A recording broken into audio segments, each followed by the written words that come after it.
No se on taas hyvää vuorokauden aikaa sinulle, hyvä ystäväni. On sitten päivä tai ilta. Tervetuloa Tapio teen kyytiin.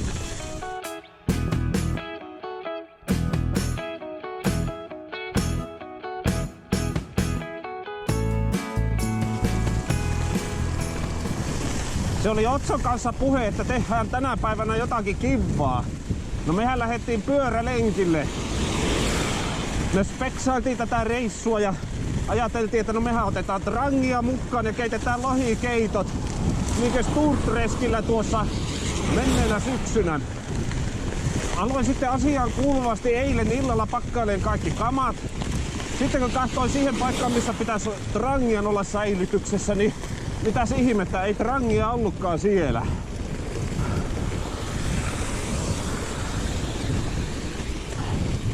Sitten piti sen verran suunnitelmista joustaa, että tänään täällä ei keitellä lohikeittoja trangialla pyörälenkin päälle, vaan pakkasin tarakkalaukkuihin koivuhalot ja makkaravehkeet.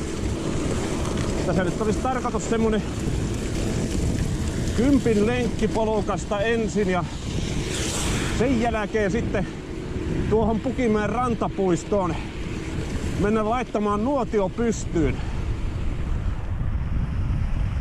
Siinä peltipoliisi välähti äsken. No ei meillä. Mä tuota kameraa kaivelin taskusta ja katsoin, että salamako se löi. Ei kyllä yhtään hullumpi keli. Mukava, kun saa sillain kevyesti pukkeutua. Tällä kertaa ihoa vasten on merinovillainen paita. Sitten on pyöräilyseuran tekninen pelipaita, pitkähihane. Sitten on tämä kevät, kesä, syksy, talvimalli pyöräilytuulitakki. Housuisa. Housuisa. Jaloissa on vaipalliset pyöräilyhousut, tuulihousut, tennissukat ja vaelluskengät.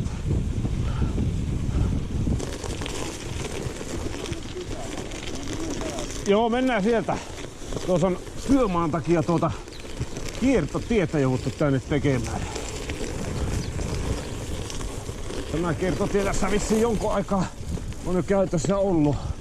Ja luulen, että pitkään tulee vielä käytössä olemaankin. No mikä siinä, eihän meillä kiirettä ole. Joitakin pikkulenkkejä on nyt tullut heitettyä työmatkapyöräilyn lisäksi tällä Genesiksellä Nastatalla. Hyvän tuntunen on kyllä ollut verrattuna niihin semmoisiin joka vuoden ajan kitkarenkaisiin.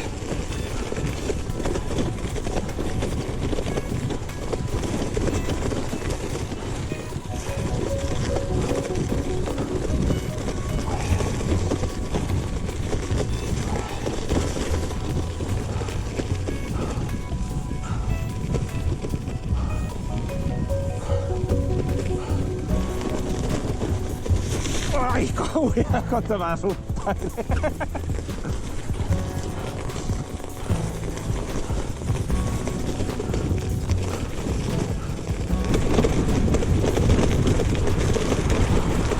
Mitä erillistä syklocrossin rataahan tähän ei kyllä tarvita. Vaihtelevat talvikelit, se tekee tästä tämmöstä syklocrossiajelua. Jes, juuri siihen suuntaan.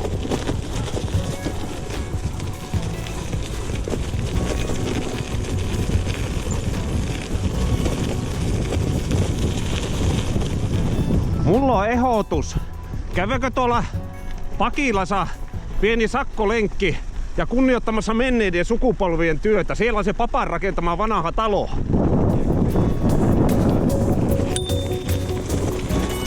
Kiitos.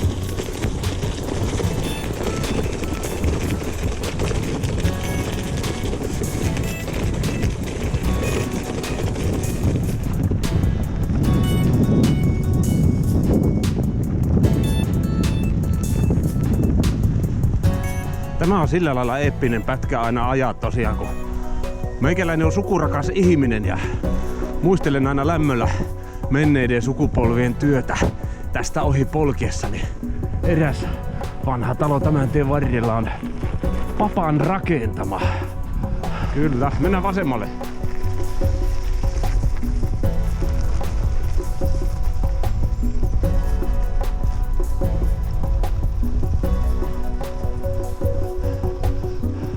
Pakila on aina semmonen alue, jonka läpi on kiva pyöräillä tämmöisillä rauhallisilla lenkeillä.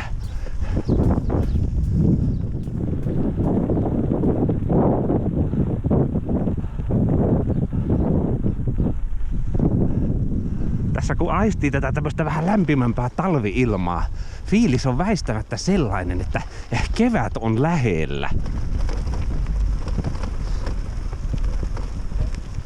Risteykseen yli.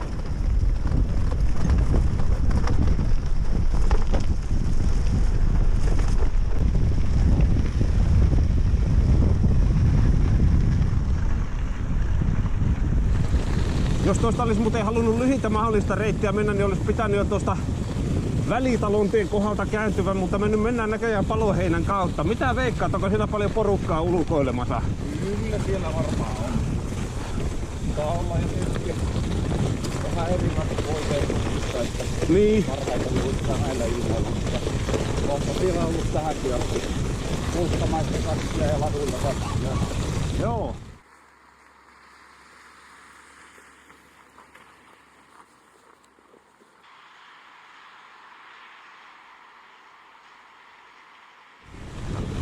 Se onkin hyvin nyt tämä Genesis varusteltu. Kerran löytyy Ortoliipin tarakka tuosta takkaa ja sitten tommonen Tupuksen tarakka tuosta etuhaarukasta.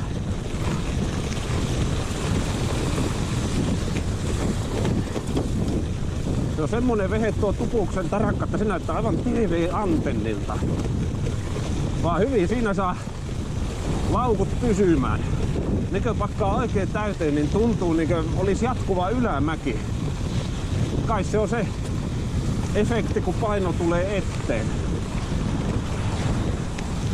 Minä en ole mikään fyysikko, niin asioita en teoriassa tiedä, mutta kaikki pitää aina itse kokeilla ja kokea. Siinähän sitä oppii. Ei sitä opi, jos ei kokea. Ei. Sitten suoraan. Mä veikkaisin, että on joku ehkä 7 tai 8 kilometriä ajettu.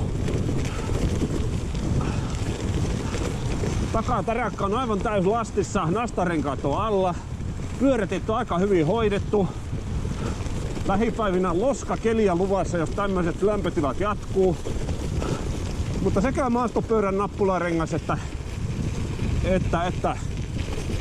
palavi nastarengas pitää hyvin. Siitä sitten tunnelin jälkeen vasemmalle.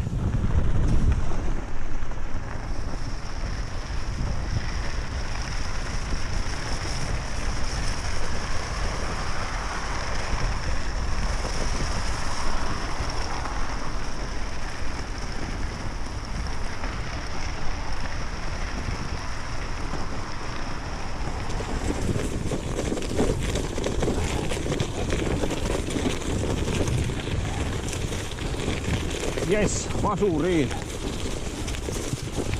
Nyt tulee tiukka mutka. Tai ei käynyt jalkamaassa. Jes. Eläköön nastarenkaat.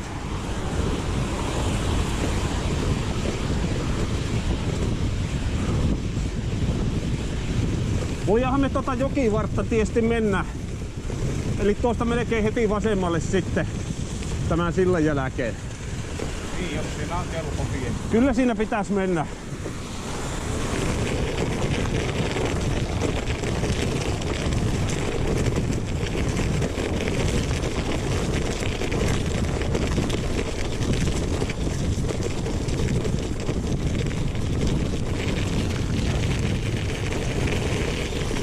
Se on kyllä hyvä, että semmonen kolina ja narske käy tuossa villariidin liikkuessa, että ei tarvitse paljon soittokelloa ihmisille soitella villaristeja tulossa. Kuuluu jo kilometrin päähän.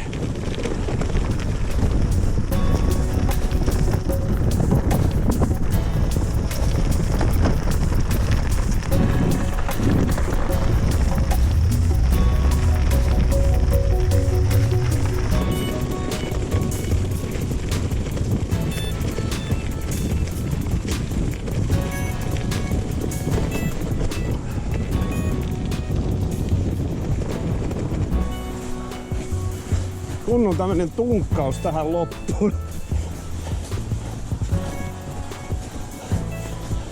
Kummallakaan ei oo lokasuojia. Lumi lentää. On se kova, se meinaa ajaa. Siksi ajan minäkin, mutta en aja.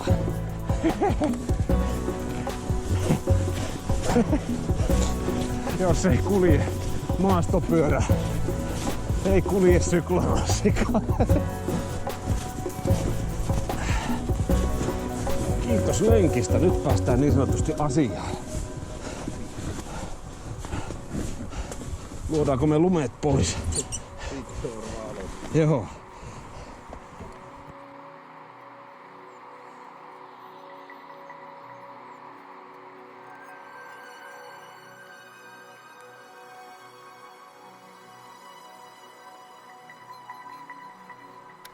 Tiedätkö, mulle kävi hauskasti, kun mä luulin, että multa oli kaikki tämmöiset ostetut polttopuut jo loppunut, mutta mä siivoilin mun varastokoppia ja jotenkin sitten kahta, että siis mikä saavi tuolla on ja kahta, että sen pohjalla oli kiuaskiviä, mutta päällä oli 2 säkkiä hiiliä ja sitten sen päällä yksi semmonen iso kassillinen polttopuuta. Nämä on jotain kunnon vuosikertaa. Mukava löytö. On. Kuivaa sitten. On. Mä oon semmonen erämies, että aina kun mä oon lasten kanssa leikkipuistossa, niin mä siitä viereisestä metsästä kerään näitä tämmöisiä tikkuja ja niitä sitten kuivattelen vuositolokulla terassilla ja niitä saa aina ottaa retkille sitten mukaan syttöiksi. Ja täällä kokeillaan tätä joululahajaa. Meinaako syttyä? Ainahan sitä voisi kilpailevasta nuotiosta käydä aputulta hakemassa tarvittaessa. Isketäänpä siihen halakua päälle. No ei tämä pakko on. Mulla tuolla semmonen myrskysytkärikin, että Niin. sillä lähtee. Joo. No. Ja nyt mä otin tommosen yhden, missä on sun kiehiset. Eihän mä sitä ota. Mä otan tommosen, missä ei ole kiehisiä. Joo, jätetään tämä sitten viimesijaisille selviytymisreissuille. Okei. On sillä lailla. Miten siltä reissulta selviydytään, jos tuon varassa ollaan? Tahtovoimalla. Joo, sytytetään märkiä puita. Mutta tiedätkö, mulla on semmonen periaate, että mitä me tässä puita säästelemme, että me heitetään tähän nyt kaikki. Että kun niitä kerran kannettiin 10 kilometriä tuolla Bilteman kasseissa, niin Sulla syttyy. Tämä nimittäin jäi pikkusen vielä vaillinaiseksi. joo. No on sulla kyllä. Miten sä ne siitä sinne alle saat enää, eikö? No ne romahtaa siitä sitten. Nämä ne on kuule parhaita lenkkejä. Tämmöisiä me tehdään ensi kesän pitkille matkoille valmistautuessa. Joo. Kyllä se tuo makkaran rillaus tässä reenin ohessa, niin se on vaan semmonen olennainen erottamaton osa. Joo. Eräs suomalainen rantonneurikuski kirjoitti, että brevetit on, miten se oli? Ne on semmosia syömisretkiä, joiden aikana pyöräillään. Niin, kyllä. Sä olitte retkellä. Niin. Sulla vissiin oli kahvia termarissa. Joo. Hiilosta ootellessa vois tuosta nimikkomukista vähän ryystää. Tässä on maito valmiina. Hyvä. Tämä on semmonen kuppi, josta voi juoda tapio-teetä. Pitää tuossa, niin se pysyy lämpimmin. Joo. Mä jossakin vaiheessa lanseeraan semmoisen oma teemerkin. Onko tämä nyt auki, kun tästä vaan kaataa? On. Joo. Mitä sä olisit sillä trangialla tehnyt? Mikä sulla oli niinku ajatus? No me oltais menty ihan eri paikkaan. Tuohon, sanoppa mikä se on se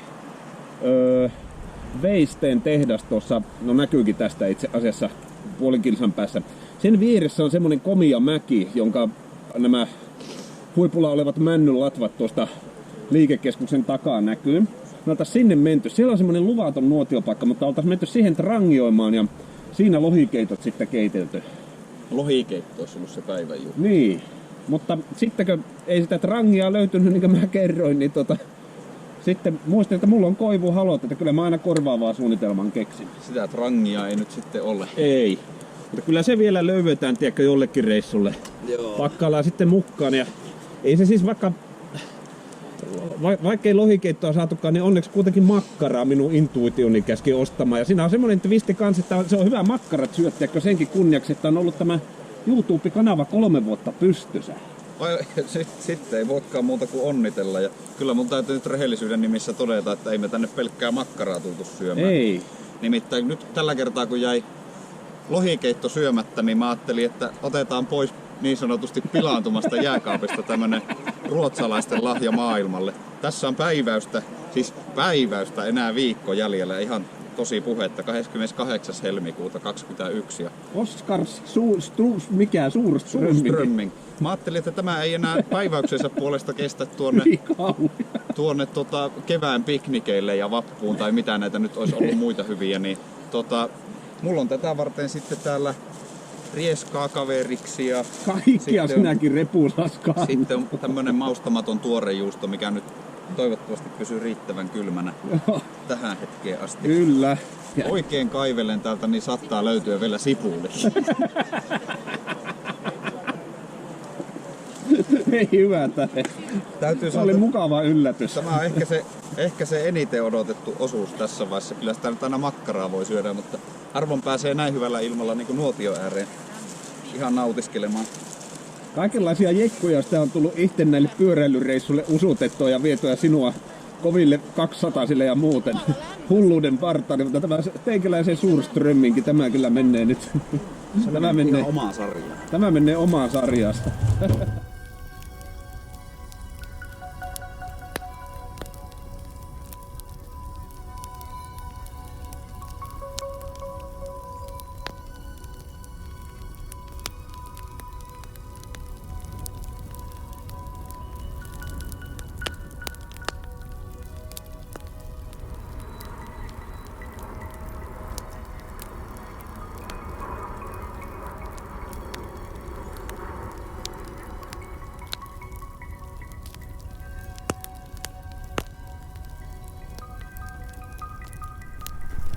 Näin meidän kesken niin olin kuulevinani tuosta viereisestä nuotioseurueesta, että jotain siellä viemäristä puhuttiin. Ja lieneekö sattumaa, että täällä harrastetaan tällaista varhaista piknikkikulinarismia näin makkarahiilosta odotellessa.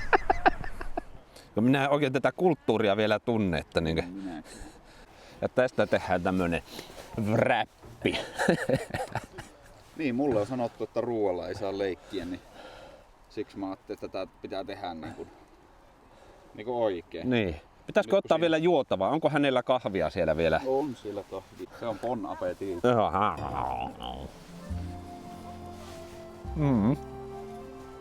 On hyvä. Suola puskee läpi tosi paljon. Kyllä tässä maussa on mun mielestä jonkun verran samaa kuin tuossa hirvessä hajussa. Tai siis ei nyt hirveä ollut, ulkona sen kanssa pärjää aivan hyvin. Ihan ensituntuma oli semmonen niinku tosi suolainen, niin kuin paketissa varoitettiin, eli voimakas suolainen. Ei oo mikään lemppari maku kyllä silleen, että se tästä aika lailla puskee yli kaikesta muusta. Se on vähän kevyen etova, mutta että kyllä sitä nyt pienissä määrissä tuolla menee. No ei oo kiire ostaa kyllä seuraavaa pakettia, mutta tämä oli semmonen elämys. En väitä, että se olisi mitenkään ihan hirveän herkullista. Nyt taas tästä wrapista kyllä jo kalat mennäkin, että loppu menee ihan tälleen nautiskellen. Joo. Kyllä se voi olla, että mä kuulen otan välissä makkaraa.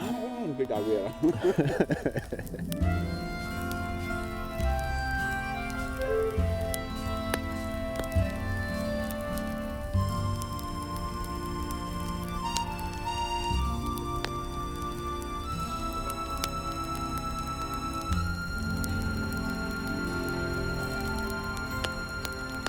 Ne alkaa näyttää makkarat siltä, että ne on kypsiä. Kyllä siitä.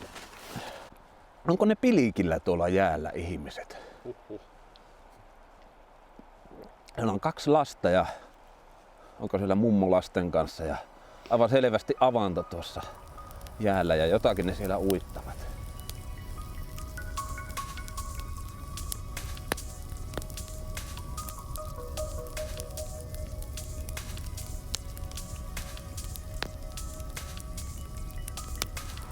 Ei vaan kyllä mä tosta kuulen nyt Tämä on vissiin se haarukka, jota minä saan käyttää. Joo, se on just se. Minä otan tuosta. Käytin sitä ottimena, mutta en syönyt sitä.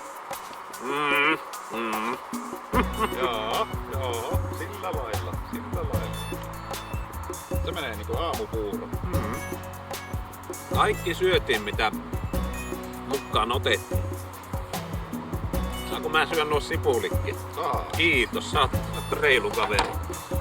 Kyllä, se on jollakin pakko peittää se viemärin maku. Karkkia. Miten sä... Sulta ei yllätykset lopu. Ei. Tapio T on selvinnyt tästä päivän spontaanista ruokahaasteesta, niin hän on palkintonsa ansainnut ja hän saa tästä vähän runssipätkistä jälkkäriä.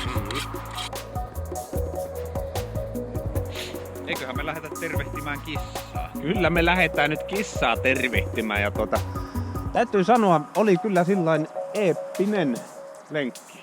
Kyllä, joo. Oho. Lenkki ihan alkulämmittelynä ja parastahan elämässä niin kuin yleensäkin on ruoka. Hyvä ystäväni, minä kiitän sinua tämän videon kahtomisesta.